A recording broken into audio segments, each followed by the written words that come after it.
People who allow their weapons to be stolen, which is exactly what happened at the Clackamas Town Center shooting.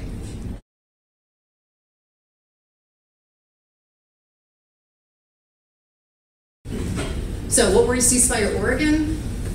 And again, Ceasefire Oregon, but this could be the Evertown people, the Brady Campaign, the Oregon Alliance to Prevent Violence, National Organization of Women, League of Women Voters, all the people who are working with us on this.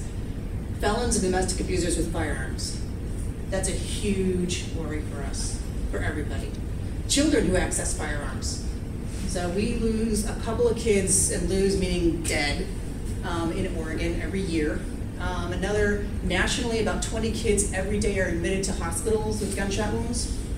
So, and these are things that can be prevented. We know about 70% of these shootings actually can be prevented. Poor mental health care in America. That's a huge problem, poor mental health care, and what we do about not giving weapons to people who are obviously severely mentally ill. We're going to talk about that a little later on. Unintentional shootings. You know, and we've all heard of it, so-and-so was cleaning. Actually, when I was 13 years old, a boy I went to school with, I was close with, over the summer, we went over the summer, came back, where's my friend, Ralph? He'd actually shot himself to death, cleaning his gun. So we know these things happen. And the bad thing is are irresponsible gun owners or gun sellers. So people who allow their weapons to be stolen, which is exactly what happened at the Clackamas Town Center shooting. Exactly what happened at the Clackamas Town Center shooting.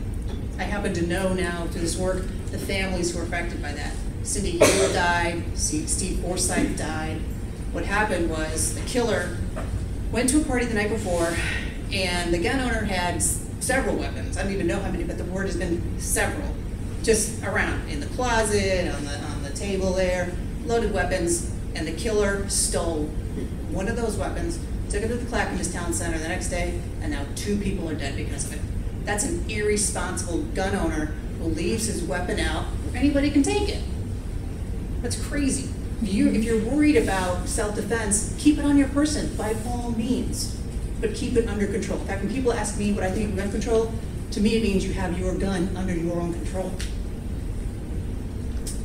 So that's what really gets. And gun sellers who don't do background checks, come on, who wants to give a gun to a criminal? Nobody does. No one wants to give a gun to a felon. That's just ridiculous.